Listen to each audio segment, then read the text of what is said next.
want to stop on top. And I've been really like adamant about that. Like even from when I was like in my 20s, I was like, I'm going to stop on top. I don't want to, kind of be, yeah. I want people to remember me as the best version of myself and not ending with the worst version of myself. So I think that's something that I've been really like firm on. And I think I could have still competed a couple of years, but I do want to stop on top. And there are also other things in my life that I want to focus on. Also now we founded Team for Pro, where we went like really serious about it, maybe like a year ago. And I really want to put my effort into coaching the new and upcoming people. I think I had my time. I'm happy with the time I've had. I had a really good career for the past 12 years. I've been top 3 in the Olympia or Rising Phoenix. So I've held I've held ground, but I think now it's time that I give my body a rest and just kind of like focus on being healthy and not putting my body through so much strain and heavy weights, and just focusing more on longevity and anti-aging and all that. Looking pretty still, but maybe just a little smaller. Well, um and well, yeah, like ma'am, well, ma'am, about I said, go ahead. What's it? huh? Oh, we say, Yeah, I'm excited about our Team for Pro collaboration here, like that we are. I think we are really strong because we are 3 female IFBB pro coaches coming together with so many years of experience, and we all have like a bit of different expertise. And I think we have a strong foundation for helping women get in shape. We have all this practical knowledge, whereas I feel like a lot of like the new coaches, they're young, they have maybe practical knowledge in terms of like, or like theoretical knowledge through courses and stuff, whereas I think we're all certified in NASM or ISSA, but that don't mean nothing, in a course you only learn like really the basic. Like having a competitive career for 15, 20, 30 years is like it's unbeatable. And also being women, like as a woman, how everything works on your body, and you're not a man. I think, not to like dish out on anyone, but I think some of the male coaches, not all, but some, they just don't understand how our female body operates through everything, through diet, the stress that a female body experiences. We just have a tendency to quicker have high cortisol. We have hormones to deal with. Like some women are more going to menopause, and how do you coach differently if women are in menopause and not menopausal?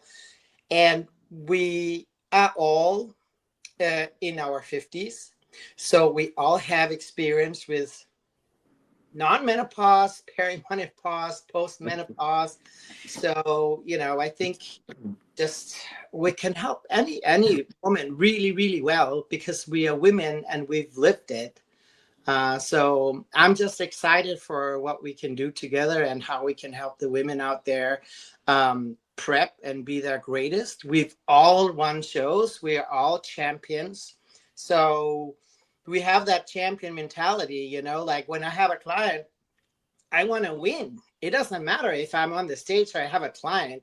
Like I'm in the process and I want to win, and I feel like an athlete needs a coach that has that kind of drive, that the knowledge is there, especially like the knowledge on the female physiology and also mentally, like a lot of the journey with a client is making sure they're their mental best all the time. Because if this one is not in sync, then everything can fall apart. So we're like, I'll say we kind of do a little bit of everything, like building up the athlete, but also doing the practical structure. Mm-hmm. I got to interrupt you because I think that's the first time I heard you say we're all in our 50s. I was like, what? I'm there Oh, are we too. really? I'm actually I'm 52 in November, so I'm in that 50 club. I gotta say with Hella because I got issues with my knees. I got two bad knees like Stone Cold Steve Austin. I got a pacemaker. I mean, I got things where as you know, I'm not a woman, I'm a man, and we have to worry about things about like having babies and postpartum and having a period because our purpose in life is to build, battle, and die. That's it. But yeah, that's important because I think one thing with a woman biology is going to be different. You women have higher BMI than men. Men we're built different. We can put on muscle a lot faster because we don't have that high BMI. Sometimes a cookie cutter program wasn't going to work for everybody. It's one thing if you work with someone like Derek Lundberg or Samson Dua. It's those guys are different level. But then you work with someone like, as I mentioned earlier, Andrea Shaw, or someone like, a couple ladies that you work with now who are part of your Team 4 Pro program. Shout out to my man, Rolando G, coming through. Shout out to Rolando. He says, hello, George and the lovely ladies. Hello, Irene Anderson, Hella, and Gina. Thank you, brother. Also, shout out to man. He says, I understand women in FBB go through a lot. Emotionally, I am a man admiring the dedication. Adore you ladies at the top of your sport. Sincerely. Thank you, Rolando. That's my man, Rolando G. So we're gonna go to Irene, and we didn't hear about your retirement. I heard from Gina, but what we had seen since I think was 2023 was the Alina check. Was it? Yeah, I also heard it from Gina and from Helle, like that I'm retired. No, but I have been competed. Like I think I've done 48 shows. Started 2003 and nearly competed every year since that. I think it's except 3 years since 2003 that I haven't been on stage.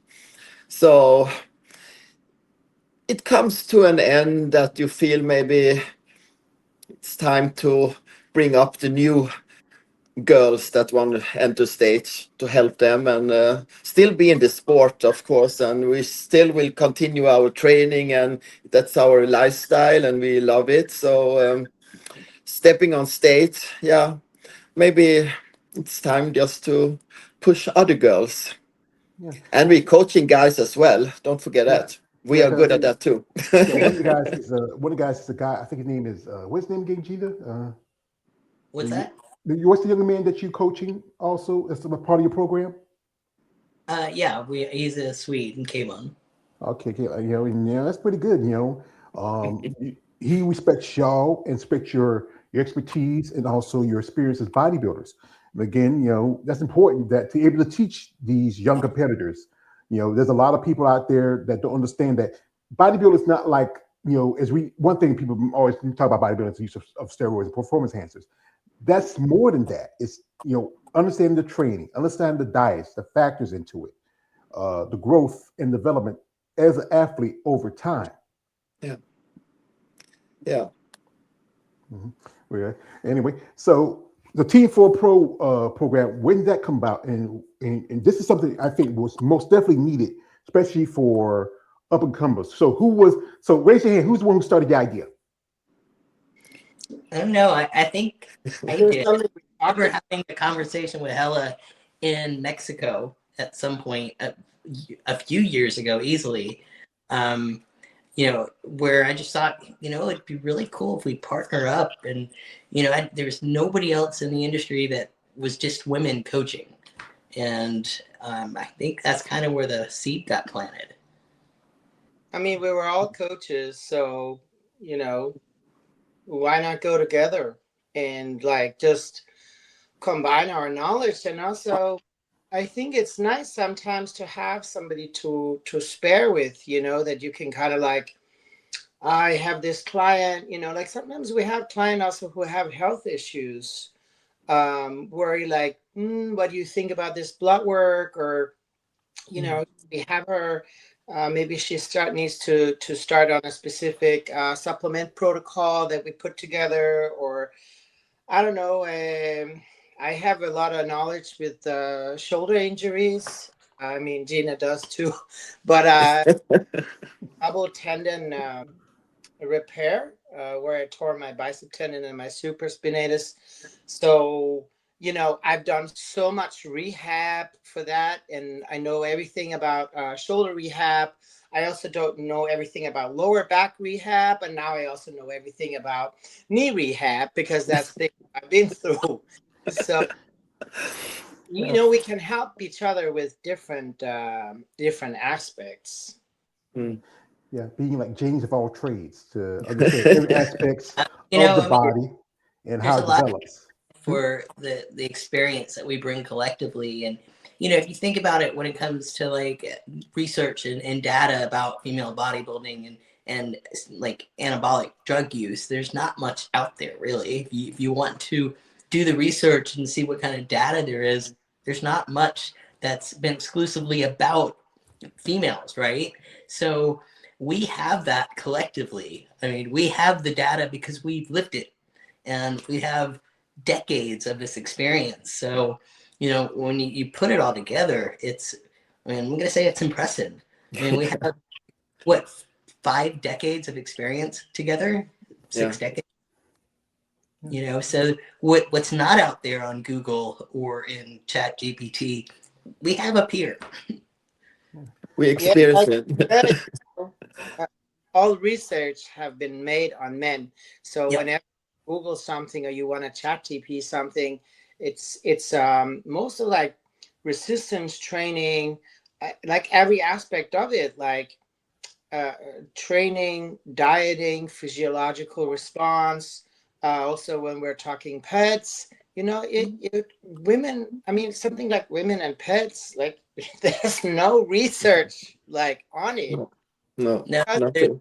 anecdotal stuff on No one Reddit. takes, say, testosterone of women. Then Mhm. you don't need that in traditional medicine. Yeah, you need testosterone in traditional men's medicine because, we all know like testosterone kind of declines with age and yes, TRT. So, it's just like you don't find no data. You have to have the experience. You cannot read yourself to the experience. Yeah, you can read yourself to some more knowledge and read about the different compounds, for instance, but the whole like mechanics of like, a prep is like there's so many components and there's so many buttons to screw on, like diet, cardio, training, supplementation, pets. So, it's not something that's easy to do. And I hear just terrible stories all the time Hmm. of like many, many, many of my clients come from a coach where they had awful experience. Like either it was a lack of engagement, like where I hear like, yeah, my coach didn't show up at my show, even though he promised to be there. I couldn't get a hold of him. He didn't answer the text. I'm like, what the heck? How is that even possible? But it's not uncommon that coaches just maybe they do it for the money, or maybe they don't have a passion for it, or maybe they have too many clients. I don't know. But that's one aspect of just like not doing the work, not paying attention, not updating the plans when they need to be. And then the other part is like some coaches are just inexperienced. And I've seen like both like diets where I'm like, damn, he put you on no carbs for 3 months. Like, what the hell? Now they have metabolic damage, and I have to sit and repair it and say to the client, yeah, you can't compete now because you have metabolic damage. So we got to fix that first. Or they just took like 1,000 milligrams of test a week and look like a dude and have heavy side effects. And I'm like, dude, we got to fix your acne. We got to fix this. And now we got to get you healthy. Now we got to spend like maybe like 4 or 5 months getting you healthy. And then we can look at a show. And it happens all the time. And it's just, it pisses me off, honestly. Yeah. That's what goes back to the thing where We all have those. education. We say. I'm sorry, what? I was. That's why I think education is important because to gain that knowledge. Yes, and we've all seen it. We've all had those women come to us that have outrageous testosterone levels, and hey, what have you been taking? Well, he put me on this, this, and this, and It's like ridiculous doses and inappropriate compounds for females, and some of that, a lot of that damage is irreversible. So some of the stuff we can correct, but it's not even just the compound influence. It's labs not being assessed properly, and somebody who's got metabolic damage or perhaps insulin resistant, and they're having them eat cream of rice 5 times a day and wondering why these people are crashing, and nothing is going right with their physiology because everything is wrong.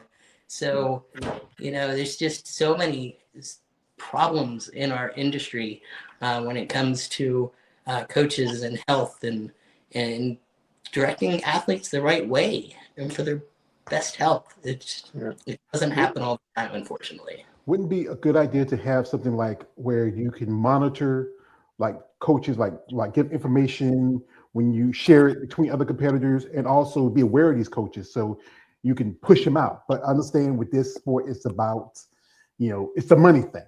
And money, is the old saying goes, money talks and bullshit walks. Mm. Yeah, I think it's really hard to monitor, because I also see sometimes some coaches, they just get popular because they get a podcast, and they just I hear a lot of different rumors, like coaches hijacking athletes from other coaches and paying for it. They're actually paying for, if you will switch from your coach, I will pay you. And whenever a coach comes with that, I would be very suspicious, because why you need to pay for clients? that's a good question. The question is the other way around. I'm supposed to be paying you, so you can pay me. Okay, you pay me. I don't have a problem. I'll take the money. I'm broke. We got here. Shout out to my man C Racing Report 2024. Shout out to, he says, very similar biology to racehorses. Trainers have an adjusted plan to prepare fillies and mares. Plus, women in the other sports, the psychology dictates training to prevent more frequent ACL and MCL injuries. Also, he says this, shout out to my man. He says, Corey Everson and her sister did the body shaping shows on ESPN. Not sure how many bodybuilders they train compared to Bev Francis, who's been running gyms for a while. Yeah, that's Corey and her sister Cameo. That's their thing. Shout out to my man here, Josh Simpkins from the Empire Nation. Empire Nation Stand Up says, what's good, George, Gina, Irene, and Hella? Also Empire Nation. What's good to you, brother? So, folks, what we're going to do is this. While we have the ladies here, we're going to jump into social media. We're going to jump to their Team 4 Pro IG. We're going to show some pictures, some links, some videos. You want to check her out. The links description of the lives, also their links. But Gina, she knows my thing. Guys, I'm telling you, front, these are 3 lovely ladies. Gina's been here before, but not Hella. But guys, I know y'all guys excited about seeing them. Be respectful. No weird shit. Nothing. Don't do it. If you do it, I'm coming after you. Because I know Hella and Irene, Gina tell you that I have another part of me. This is my other guy. He comes out. He loves anarchy and chaos. He just, he's just so excited to have you ladies on. So, folks, we got the ladies here.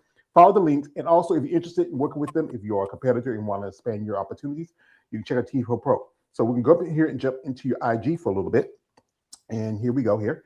And these like I said, they're doing some good work here.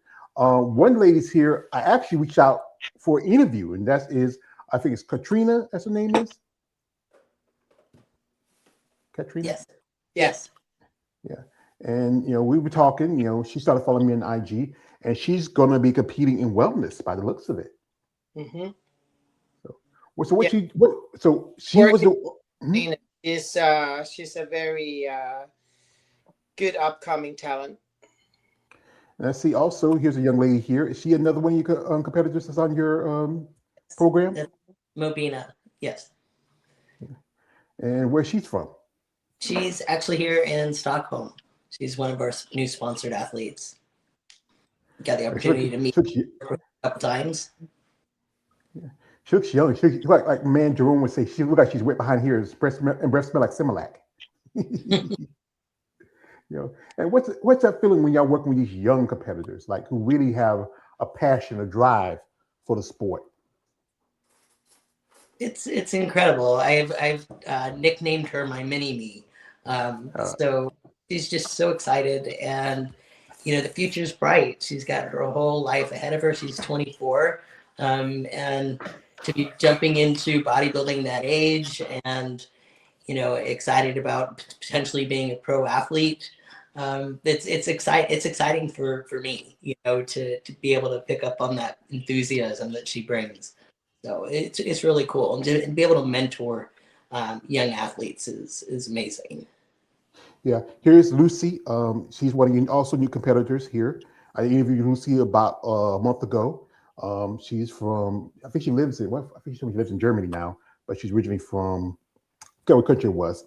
And also here, I'm with her. She's from Germany, but she lives in Bulgaria. And she's also like a new upcoming talent. Like she's going to do physique, maybe eventually bodybuilding. But she's really she's got nice shapes, small waist, really good muscle. And this is another one I'm working with, female bodybuilder, super talent. I mean, she can go far. Yeah, Elizabeth Moline. I interviewed Elizabeth last year. She just made her pro debut at the Steve Carr show.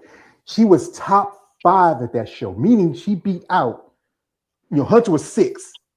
Beat out Hunter, who just did the Olympia, was it maybe a few weeks before the crack of the top 5 Steve Carr show. I talked to her. She was very excited about being one of your members. Also, I hear you have here. Look, she's one to watch out for. And you also have Tooks McCauley. She's from the UK. Yep. I know Tooks was competing in women's bodybuilding for a time, but she went over to women's physique. Yes, she's women's physique right now. We will see about that. We're off season, and she's putting on really nice size. So it's gonna be exciting to see where she lands when we're not doing a show this year. We're taking this year to grow. So next year, early spring, we're going to be getting on stage. Here is Hella. She's in California. And Who's on the Wall? It's very nostalgic to be back. A lot of memories here at this gym. I've done so many preps here, I can't even count. I mean, I lived here for 10 years, so it's pretty cool to just be back. And legends never fade, we're written in the sky. Raise a glass to the past, yeah, we're flying high. Legends never fade, we're more than just a name. Yeah, what's it like being back in Gold's Gym for you, Helen? It was nice. I lived in LA for 10 years, and now I live in Zanzibar, Tanzania. But those 10 years has been some of the best years of my life, and I really lived the dream. I'm originally from Denmark, and I traveled over here in 2012 to make career and to live the dream. The bodybuilding gym dream, living in the gym practically. I trained with Charles Glass. I've trained with Chris Cormier, and just many of the pros and trainers who had something that I felt could also increase my repertoire. I've always been an athlete that wanted to learn and improve, and those tools I'm using on my clients now. But Gold's Gym has been really that's my second home. Here's you also working with a legend, the lovely Miss Michelle Brent. Mrs. Michelle Brent. Legendary Michelle Brent. A true icon in the sport, Michelle is a Masters Olympian and a 2-time over 60 Masters World Champion, with an incredible career that has spanned nearly 4 decades. She's long been a staple on the women's bodybuilding stage, inspiring generations with her passion, discipline, and resilience. This year, Michelle returns with a new challenge, stepping into the women's physique division. She represents the very definition of dedication and longevity in the sport, and we celebrate her continued journey doing what she loves most. Yeah, Michelle's amazing. I think this is my third, maybe fourth season working with her. So she's back. So we're going at it for another year. Here is also we have here Irene gives some advice. You left potatoes for rice cakes? Big mistake. Potatoes are one of the best carbs for fat loss. Nothing keeps you fuller per calorie, not oats, rice, or pasta.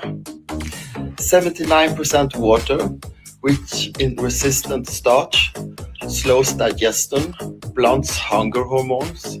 About 80 calories per 100 gram. High volume, low calories. For even better results, boil and cool them first to boost resistant starch. Potatoes don't make you fat, overeating calories does. They are simple, cheap, and effective. So stop avoiding them. Eat more potatoes. Yeah, eat more potatoes. I think ain't vodka made out of potatoes?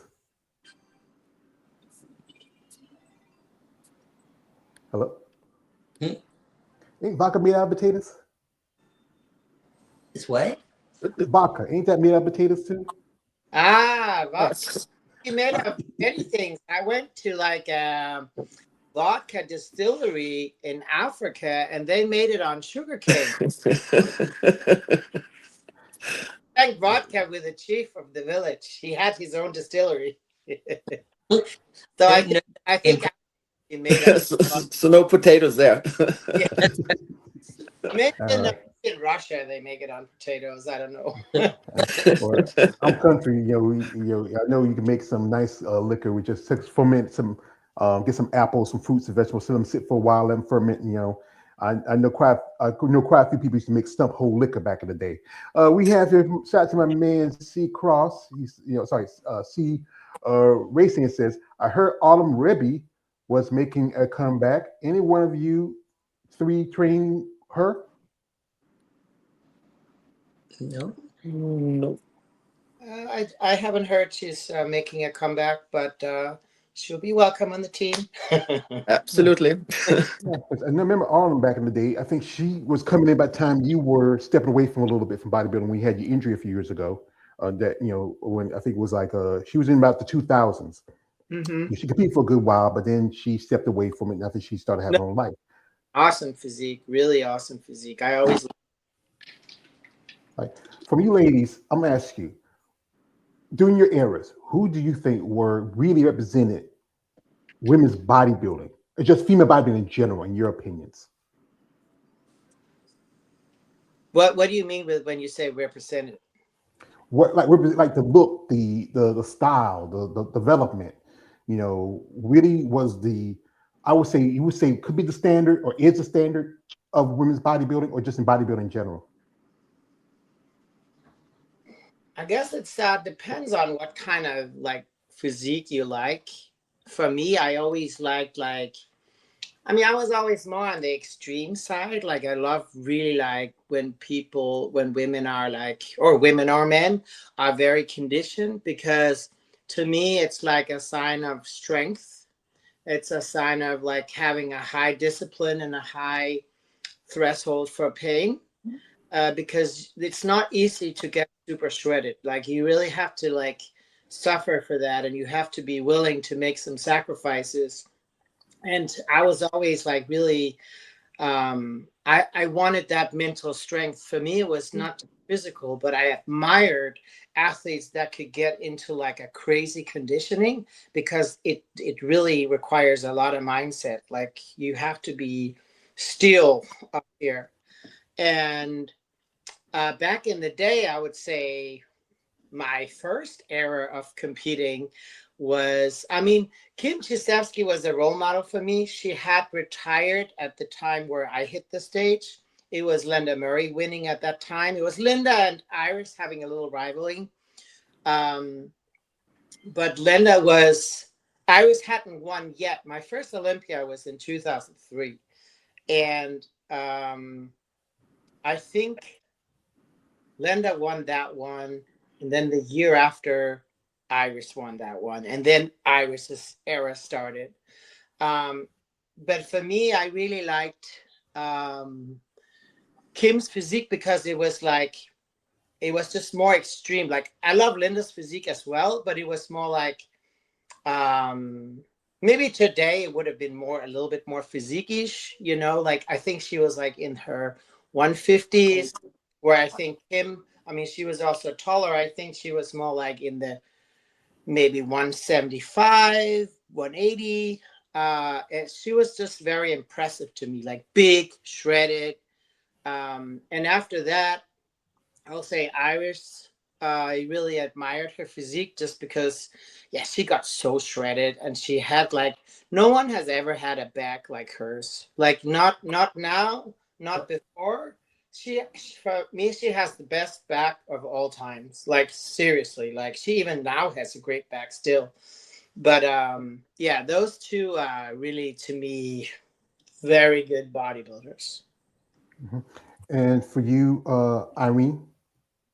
I started to get interested most when Bev Francis showed up. Like that was something totally different. It was like, wow, can a woman get that big? And if you look at it now, she wasn't that big if you compare to how the girls are looking now. But in the 80s, she was, and back then she was. So, yeah, and of course, I always admired Linda Murray's physique, this beautiful aesthetic physique. Feminine. So the two opposite. I mean, I would say if Bev Francis would have competed just a little bit later, she would have won. She was just ahead of her time. Like at that time, the Rachel McLeish look, and they were probably like, that's too extreme, that's too much. Like, but today, like you said, she would probably have been. Yeah, she just came out too early. I think she would probably be WPD if she competed today, because if you look at the girls now, but even those girls will get bigger. What about you, Gina? Who did you like? I know you started a good bit later in your life. Who was that somebody really was that really you admired? And you can't mention your two friends. You can't be cheating. Oddly enough, I mean, like Helen was like my idol. It's whose physique I was chasing. Like I remember meeting her and like having my fangirl moment backstage in Tampa, you know. But definitely Iris Kyle. She's one of my favorites to this day. I think she kind of changed the direction of the sport. And oddly enough, just a couple days ago, that post that you showed that Hella did from Venice, when I saw her picture, I said, you know what, that was my last favorite look in our sport, quite frankly. It's about size. And I'm honestly not a fan of just building more and more mass. I think it's hard to keep the aesthetics when we get so big. So I thought 2019, I think that's what it was when that poster is from. I think that look was amazing. Yeah, I know the post he's talking about is, this was from, I think it was from the 2018 Rising Phoenix. And it was the year, I think you had like about 18 ladies on that stage. It's on my IG. And it was, I posted, everybody likes it because I shared it. And this is here we have here is the lovely Miss Hella. This is the 18 best bodybuilders, female bodybuilders in the world. 18 best that came from all over the world, fly in to compete here. Better go in and see what's going on. IFBB Rising Phoenix World Championship, showcasing the best in all of professional women bodybuilding from around the globe, in conjunction with the IFBB Roots of Strength Arizona Pro, featuring every IFBB Pro Women division on this very stage.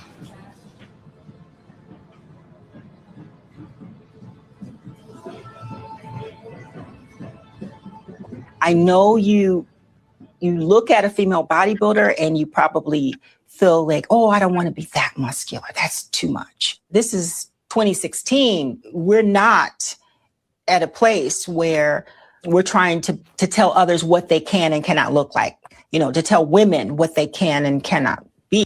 That was amazing because, like I said, when I saw it, and I said, I had to share posters because, women's bodybuilding is kind of going through not a great year for competitions. Last competition you competed at, Gina, was New York Pro, but they don't have it this year. Tampa, which you have earned your shot to the Rising Phoenix back in 2019, Hella, that is gone. Chicago, Tampa's still there, but Chicago has dropped women's bodybuilding. I think this weekend we have the Puerto Rico Pro is back, but it's doing masters. I mean, it's changed over time. I think one of your best looks. That was the year I think you took second or third that year, but you came back the next year and won the title. Wait a minute, folks. We have here some guests here. I gotta give them a shout out. And this is my man K of the Wonder. So you might as well call this Muscle Talk Monday Part 1. Thank you, brother. Also, he says, Irene, have you ever came across Arnold Schwarzenegger after you had made the documentary on women's bodybuilding diet back in 2025? Yeah, we chased him and wanted an answer. I know both me and Helle talked to him, and but he says he likes female bodybuilding. That's what he said. That's not what he shows. I remember that goal, and I called him out. I walked right up to him, and I said, listen, what is the reason why you took women's bodybuilding out of the Arnold Classic? I just asked him right away if he just didn't like the division or the look, and he was like, no, it wasn't him, and it was the Manions, and it had nothing to do with him, and blah blah blah. I'm like, well, you're the promoter of the show, I even pulled out my phone and showed him some photo shoot photos of me and said, don't you think that's a nice look? I said, I don't understand why you don't want to put this on stage. And I said, do you think it's masculine? And he's like, no, I think it's a good look. He didn't want to say anything bad. and now it's even worse when you took away women's physique and figure. So what's left on the Arnold? It's like, what's going on? Well, just saw Michelle Masai. She won both the titles at the UK show and the Arnold show. So this is a new year for a new division. Excuse me, ladies. It's called Fit Model. Excuse me. I have nothing. I interviewed a couple of Fit Model competitors. I have nothing against them, but I feel like when you bring in a division, it's supposed to be a reboot of another division. It's like when you're looking at physique now. We've seen the women now. You look at who are coming in the division. One lady I met, her name is I think I met her at Tampa. That's Megan Santa Barbara. Morrison. This girl, she's right now off season. She's over 200 pounds. That's physique, and it's crazy how where people like Arnold. I watch his movies. I watch Arnold. I didn't get to the chopper and all of them. But then the stories I've heard from other ladies and other people how he truthfully he's being nice, but he doesn't like the guys in bodybuilding. Now we talk about guys are shaking too much, and all that other stuff. But the thing is, dude, that was your time. Your time has passed. It's good to reflect on it, but it's time to realize that things are new. Shout out to my man here, C Racing. He says, Autumn had the Corey Everson hybrid of muscularity and femininity. Clicking had her pegged as serious Miss Olympia contender after breaking out in from Canada. Also, this is from man KL says, you same thing you saying all the time. Yes, brother, because it's not the same thing. The thing is that it's about knowledge. And again, there's a quote from my favorite movie. It's called Batman Begins. And there's a part where Liam Neeson plays Ra's al Ghul. He says to Bruce Wayne, "Be aware of surroundings all the time, young Master Wayne. Never give a shield footing for a killing blow." And when talking with you ladies, I want to be aware of what's involved as being a woman in a sport like bodybuilding, being a coach, being a trainer, and understand all the aspects what it takes to be in this sport. It's not a question, it's me just talking. What's the question? Yeah, but anyway, go back to this. So now with the Team 4 Pro, and you're working with a lot of competitors, a lot of pros, a good amount of amateurs, what do you want to see for the future for your athletes? We want to see them win. Of Success, course. grow, have long careers, not have to cut short because of, health issues, because we did things right. We Yeah. prioritized health over trophies. So you can continue compete year after year if you like that lifestyle. So not like an upcomer and then 1-2 shows and then you're done. So the health is one of the most important that we're looking for. And it's not necessarily like, you know, then someone may be thinking, oh, like I wanna win, I wanna be extreme. But no, that's not meaning that you should compromise your health, because it's not like, oh, we have the soft law on and we're just going to be, everybody gets like health protocols and no results. And no, the healthier you can keep your body, the more it's going to work with you. Like it's the absolute opposite, that the more unhealthy your body is, if you have high cortisol, if you have too much, volume on your training, and you have too much stress, your CNS is always overloaded. You have high cortisol, or if you go too high on the diet, you have high cortisol. You have metabolic stress.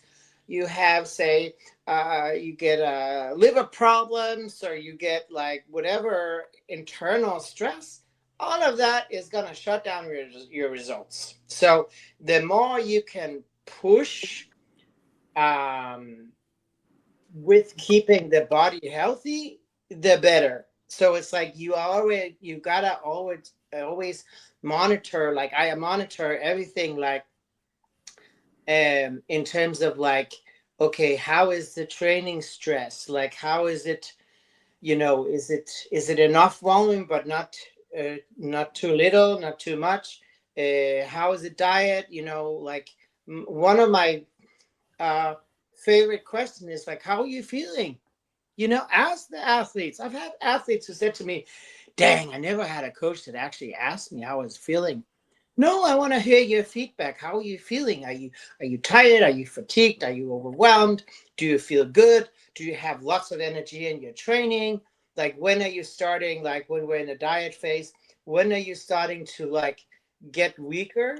It shouldn't be too early that you get weaker in the gym, but at some point your strength will decrease naturally. But we, like, from doing this for so many years, we know when is the right time to start feeling depleted in your diet. When is the right time to taper off cardio or whatever it is. So yeah, it's I just think monitoring closely is very important. Mm-hmm. Yeah, because you want to make sure your athletes are healthy. You want to have longevity, because if you're not smart with your training, you can easily burn yourself out. You can easily hurt yourself.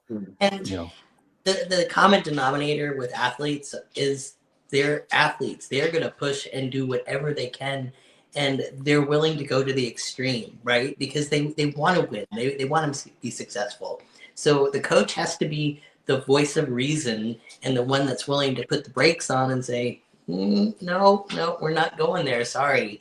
If the coach isn't willing to do that because he's more interested or she's more interested in her success as a coach, more so than the athlete in their longevity and their health, that's not a good coach.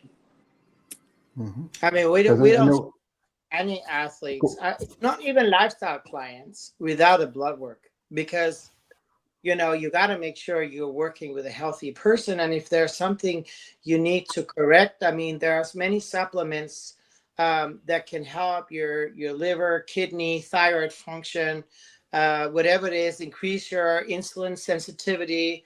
And that's how we create supplement programs that actually help support a healthy blood work. That's good because you want to. It's not going to be simple as as you said again. This coach is giving you this and giving you that. Say, you take this, take that, and not really say, no. Let's research how your especially your biology, how it affects your body. All that's involved with between your sleep, your training, your diet. Because I know some competitors tell me it's like 60-40, in the gym compared to where others just say it's 100% in the gym. It's 100%. Nah, you have to, work with this part more than you work on the other. I mean, it's everything. If you can optimize everything, sleep, recovery, training, diet, cardio, everything has to be in the right measure. And it's like everyone is individual, right? Everybody has a different body, a different metabolism, a different way of responding to things. So this cookie cutter plans, they're never going to reach their potential, because if you have a coach that has one plan fits all, it's going to be fitting some and some not, and so when people pick a coach, they have to be careful, because some coaches, they might have a few good clients because they're genetically gifted and they might respond to just about anything. And then there are all the big masses that just never go anywhere because their plans aren't really customized. It's just everybody gets the same supplement protocol, right? And, pretty much the same diet, and it's just, how's your digestion? Do you digest potatoes better than cream of rice? Or maybe rice cakes are better, or maybe rice is better for you. I mean, maybe some vegetables really bloat you a lot. And, it's a lot of things to look at. And if you're just like not really into the detail, then it's like send out the plans, make the money, whoever gets somewhere, and the rest is just fill. Yeah. We got a comment here from my man Kevin Wonder. He's saying this. He says he's talking so much they don't know the difference if he's asking a question. Hey man, I'm just excited. That's what it is. I'm just excited, man. I'm just just having him on here and just talking to him. But yeah, that's my style. I like to have a conversation and have back and forth. Also ask questions, but I like to have a good back and forth and understanding what's involved in it. Shout out to my man here. He says this. He says, Miss or Mrs. Anderson, correct me. The last time you competed was 2021, or is that the incorrect? And also, he says, this is, or was it 2015 or 2016, your last show? That second question is for Mrs. or Mrs. Anderson. My last show was 2023. Yeah, and that was, I think, it was the Lena Classic, right? Yes. Yeah. Yes. We showed like And Alina. what was the second question? I think he asked, was it 2016? But it's the same question. Like, we nicely competed, so we got that out of the way. Yeah. So Also, 2023. shout out to my man here. These guys are fans. Though you don't look like twins, always think Hella and Alina are sisters or cousins. It's a similar shredded physique, which, if I'm a judge, I'll score highly with the symmetry, of course. Yeah, because Lena, you and Lena, and I met Lena back in 2022 when she was at the Savannah Pro, and you ladies, it's really for us. We're fans, and we appreciate your work, your aesthetics, your physique, and also we love your bodies too. But we respect who you are as women, because we do have guys out there that there's one side to it, where there's guys like myself. I'm gonna admit my crime, ladies. I must smell. I get excited when I get to talk to y'all, ladies. It really, But then we have the other flip side. We have men who have this idea that women muscle, it offends their senses. It's like you shouldn't be a woman and try and be a man. What's your thoughts on that? I think everyone has their preference. I think it's okay. I don't really like when people are judgmental, but I think it's fine. Everyone has their preference, right? Like some like skinny, some like big and voluptuous, some like more like a fitness type of physique or a big bodybuilder. I mean, I think we all have our things that we like in the opposite sex, and if we're talking about that, that's fine. But you know, where it kind of goes wrong for me is like when people get judgmental about it. Like I like that. I like to think like we should all be open minded, right? Like, why would you put down somebody else's choice for what they want to do for their life? Like, is their life, you know? Like, focus on your own life. But I think it's like mostly out of insecurity or just some people, they don't really understand. Like, I mean, what you don't understand, you sometimes can put a distance to, right? That's weird, or I don't get that, or whatever. But you know, I think just we all individuals, we all have our lives, and we are the master and creators of our own lives. And I think we just should all accept the different choices we make. So, but I mean, not everybody's like that. But I'm just like, if I get bad comments on my Instagram, which thank God is not very often, they just get the block button, because I'm like, I'm not about negative vibes. I'm all about positive vibes, and those who love the sport and want to share it, and who want to, like, I want to motivate and inspire on my page, both on the team page or my personal page. Like, we want to keep it like informative, fun, educational, you know, good vibes. And if you don't want to be part of the good vibes, I'm just like, okay, you're out, block. And with you, Irene, because you are a woman, you have a family. You know, what's your thoughts when you have to deal with people's feeling towards you, being that you're this woman with muscles? I just stopped respond to people that's negative and judgmental. It's no, this is a sport. We are building our body to compete as in a sport, and we're not out there to be judged if we are attractive to men or not, what they like. So I see it more like, okay, I couldn't care less, but this is a sport for us, not a way to get attention from men. We don't care what they think. Actually, Yeah. It's- And what about you, Gina? I couldn't care less. We are doing our passion, you know, what we, Yeah. we love And what doing about this, you? like, And what about you, Gina? Because go you somewhere know, else. You know, I've always said that if you're getting haters in our sport, then you're doing something right. So, Yes.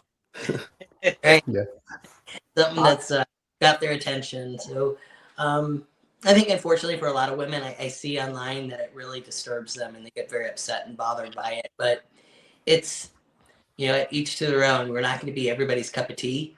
Unfortunately, you have keyboard warriors now that have no consequences for saying nasty, ugly things behind a keyboard. But you know, it's I think as a bodybuilder, you learn to be fairly thick-skinned. I mean, we get on stage and get judged for how we look. So I think we can have a bit of tolerance and temperance for dealing with the haters. It's going to come, you know. So I think you just have to kind of shrug it off. You know, like Hella says, I blocked them. You know, it's just Bye. yep. But you know, if you're getting them, then you obviously are at a level that made them notice. So yeah. I If think if they regret that they were such an asshole, they can always create a new account, start a friend with us, and you can stay. yeah. Here's my thought of it, especially as a guy. When I have guys refer to me as being gay, and again, guys, these are three beautiful ladies. If I'm gay, well, change my name from Don Juan to Twan. So you know, I respect what y'all ladies, who you are, what y'all do. And yes, as a man, yeah, I'm attracted to it. I think it's something beautiful. One of my jobs, well, I think I told Gina about it. I used to work at a strip club. I worked with women, different types. I worked in textiles, worked with different women. Every woman is going to be different. It's not going to be what you think is what your standard. It's what everybody else have their standards. We have your comment, shot from a man. Race says this. It says, question for Gina and Hella: what's the ideal number of shows in a calendar year around training, recovery, etc.? And what, if any, events are you looking at next year in 2026? So, I mean, as far as how many shows it's feasible to do, really it depends on the athlete. Um, the PED protocol is really what dictates it, mostly for females. So I think probably the upper limits is you can probably manage 4 to 5 shows in a year. That being said, what tends to happen is your body is going to tell you at some point it's done. It just stops responding. And it's not only just the PEDs, it just might be the diet and the cortisol and the stress of the physiology at that point that your body just can't continue at that level. Now, for me, as far as the shows next year, there's none on the horizon. I'm retired. I think, and probably Irene and Hella can agree to this, as much as I say I'm retired, there's always this little voice in the back of my head that goes, "Ooh, maybe, sure, maybe, and I don't think we'll ever shut up." So, You can always make a comeback. so I mean, that's never off the table. But as of next year, there's definitely no shows in the plans. It's kind of like Rocky Balboa. It's like, I hear no bell, Rick. And you want to keep on going that route. But it's good that you found something that you want. You want to step back from the sport and help other competitors. As you know, this year, as I said earlier, lost a few shows. It's, as you know, Hella, you are a lifetime Olympic qualified because you've been a 2-time Rising Phoenix champion. Irene, you've been to Olympia. I know, Gina, you would love to go on, or even do the Masters. Oh, that's coming in 2027. I'm hoping to have it here in the States. I would love to go there. Especially where it's just, as that they started a new IG to try to promote women's bodybuilding, and I saw Triple O, and I want you to get what's your thoughts on Barbara Mojin? Does she fits the criteria and the standard, or you feel like there's somebody else out there? Absolutely. I thought she absolutely deserved the win. She has an incredible physique, nice structure. Conditioning was on point. She brought the whole package, and in overall, the quality for the first show of the season is probably the best first show of the season we've seen in 5 years, easily. And we had 13 women show up, which was amazing. So hopefully we see those numbers carry through the rest of the year. I know a lot of the girls wanted to see more shows on the schedule, but really statistically, numbers wise, having fewer shows this year actually works in our favor because it means we can populate them better, which is what they want to see. We get the numbers up for this year, it means more shows next year. So, but as far as Barbara, kudos, deserved the win. I'm excited to see her on the Olympia stage this year. I agree. Tremendous athlete, and I also agree on it's good there's not as many shows because we really need to, like last year was like a big fiasco because it was like until like I think the show in Vegas there was just nobody at the shows, like 3 people at New York Pro, that made him shut it down, right? So we can't really afford just like, well, why have a lot of shows if we can't populate them? Just be happy with those we have. Try everybody who can compete. Like, I carried it for many years. Now you guys gotta step up. Like we need more of the young people. I see so many great physiques when I scroll through Instagram, and I'm like, oh, I never saw her before. Like, get to the prep and start showing off your physiques because there are so many awesome girls out there, and I know that we can grow the sport, but I don't know why there are so many women just kind of like training and lurking and not competing, because I think it's really fun. It's great also to have a date on when you need to have your physique ready, because it's like it adds an extra dimension. It's like if you want to achieve something, you always got to have like some sense of urgency. If there's no urgency, it's just you're not going to push yourself like that. And if you really want to see the best version of yourself, I think having a show, testing yourself out, like mentally and physically, like I just think it's an amazing, like, also self-development journey. You learn so much about yourself. And I think more women should just like give it a go and just say, hey, let's try it. So hopefully, yeah, we'll see more women jump in and higher numbers. We are off to a great start. Hmm. Yeah, because I know I follow some ladies, particularly here, one lady here we have here, Sherry Piami. She took a step back last year because of some medical issues after the Olympia. That was the last time y'all competed together was at the 2024 Olympia. Sherry's an amazing lady. She's been a guest a couple of times on my channel. Shout out to her. There's y'all two together. Also, I think a lady, I call her the little Swede, Janetta Johansson. We hadn't seen her since I think 2022 when she last competed in Olympia. I think she's a impressive young lady. I mean, there's a lot of women who have a lot of great potential. As you talk about Elizabeth, she's a young lady who has that potential. Barbara, she's an amazing lady. She's also like in the age group as us, in the 50s and over, and still doing bodybuilding. We have here, shout out to my man KL the Wanderer. He says this, he says, remember the true haters not going to respond to you. And this thing is, this is to say about haters. You know what? Hate to hate and hate no more. Because you know what? I love your hate. I use it to motivate me. Because you take all that energy you use for hating, I use it to grow. Because the fact is, you care so much, I care so little.